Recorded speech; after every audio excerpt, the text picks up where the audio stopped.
Why, hello there. So in this video, I'm going to show you two really cool ways that you can take your pre-existing audio, right, and turn it into a bass line. So I just learned about this, and this is kind of blowing my mind right now, so I wanted to share this real quick while I had it. So I've got this riff right here. Let's take a listen to it real quick.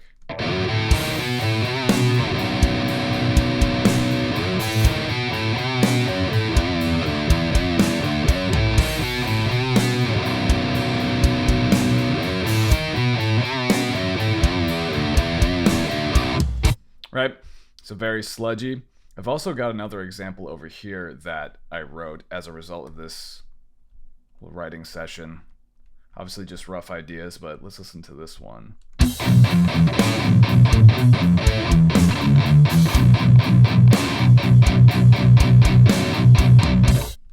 Right?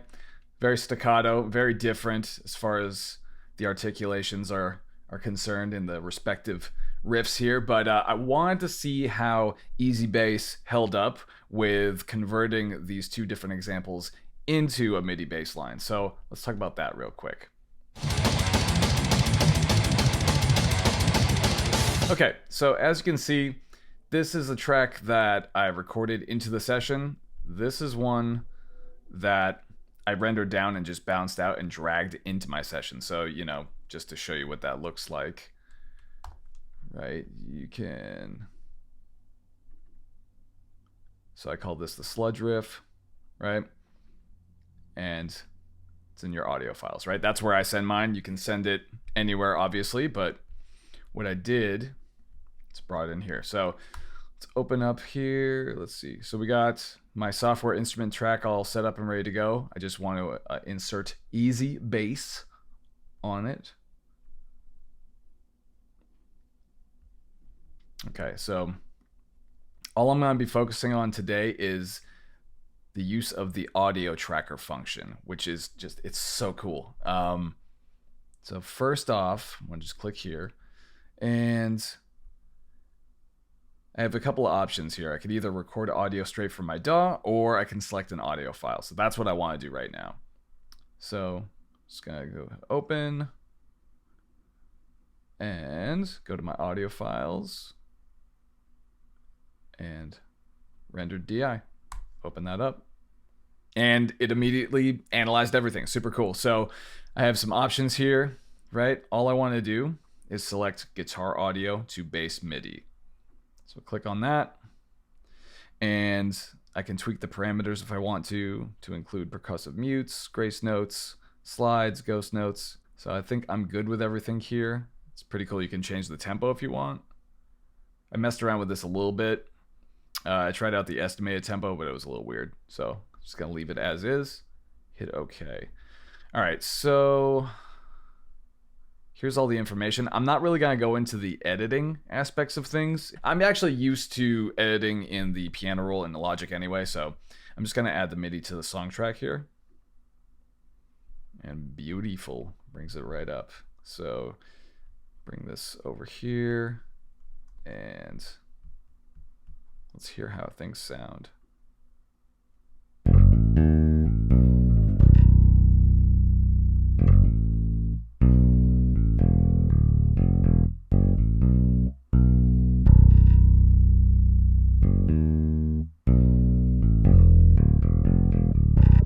Okay, so let's bring that in.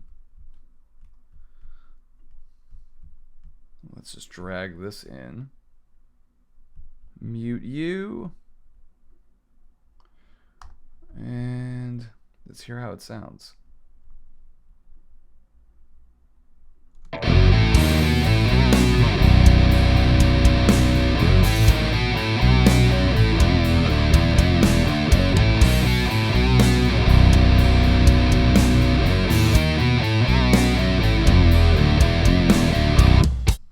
So it's pretty close. Like, it's not note for note, and I noticed just because, let's see, let's listen to that again. Right, it gets a little busy in here, so the note just got a little sustained here, but it's pretty dang close. It's hitting most of its marks.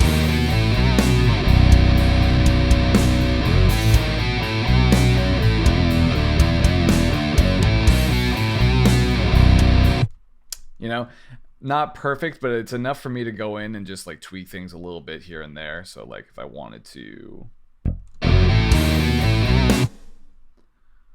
one little note that I missed, I think. So if I want it to be like note for note.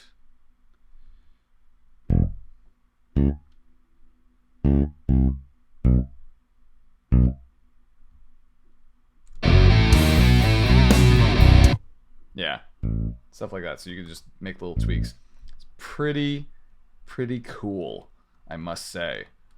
And the velocities that it picks up, that's so awesome. All right, let's move on to example number 2. Okay, so this time I want to use the audio tracker function to actually record audio directly into EasyBass. So I'm actually just gonna do this all over again. Create a new software instrument track. Option Command N for Logic users. And create that. There we go. Okay. So bass 2.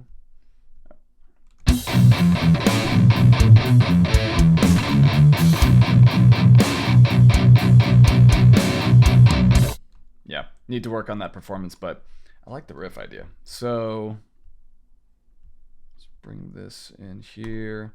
Let's insert a new EasyBass. Okay, so this time going back to the audio tracker function here, but this time I want to record audio in. Okay, so click this, add the Toontrack audio sender plugin to the track that you wish to record in Logic Pro. Okay, so what this means is that the track that I want to record is right here, right? So the guitar L rendered. So I need to insert Toontrack audio sender plugin. So for anybody who has Toontrack stuff, it'll be found down here in audio units. Let's go to Toontrack, Toontrack audio sender. That's very nice. It's got all these instructions. So open EasyBass, select the tab, name audio tracker, click record audio from DAW, select the input. So all I need to do here is go down here, select my input, which is guitar left rendered. And then I should be good to go. So all I have to do is hit spacebar.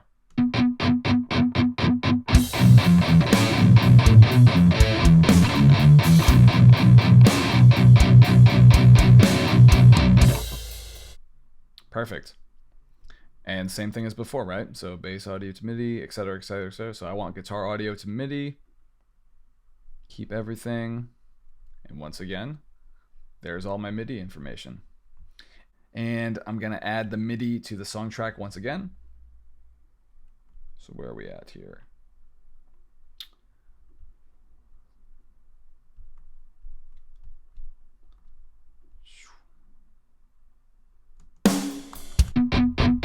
Perfect. So everything lines up. And let's move this. Let's move this. And let's bring you up over here. Mute you. And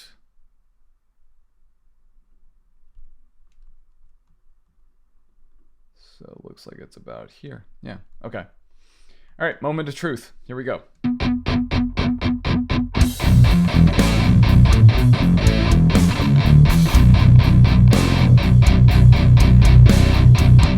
It sounds pretty good. Let's hear it on its own.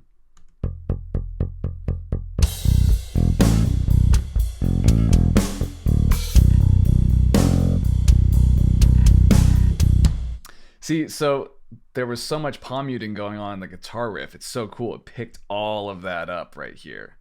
That's awesome. Let's hear that again.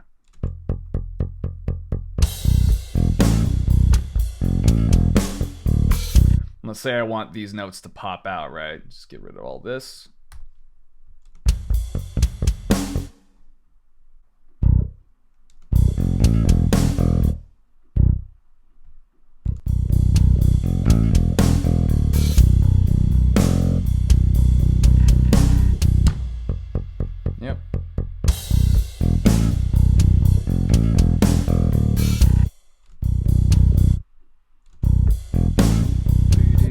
we got?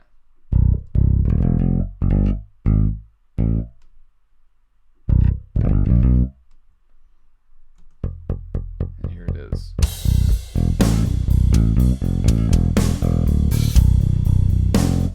And then let's hear how that sounds with the guitar.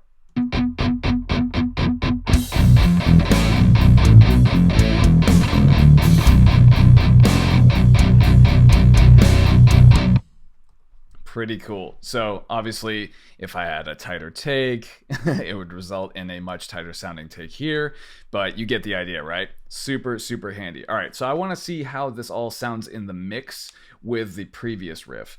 Obviously, there's a little bit more going on here, so it seems like it was a little bit too much information for Easy Bass to get like note for note, but it maybe it was that, maybe it was just interpreting it in a different way, but either way, it's just super impressive what they've done with this plugin. Yeah, so let's see how it sounds in the mix. Okay, so I just did a little bit of behind the scenes tweaking on the bass. Just tailored it to kind of suit the riff a little bit more, right? Change the velocities. Before everything was, you know, kind of more multicolored than it is now. It's a lot more red. So, and for those of you who are not familiar with velocity levels in Logic, when it's in the red, that means that it's at the highest possible velocity. So like, that's pretty close. 127 is the highest, so it's gonna be the loudest. And since this is a metal track, we need it to be pretty loud. So yeah, let's just take a listen to everything.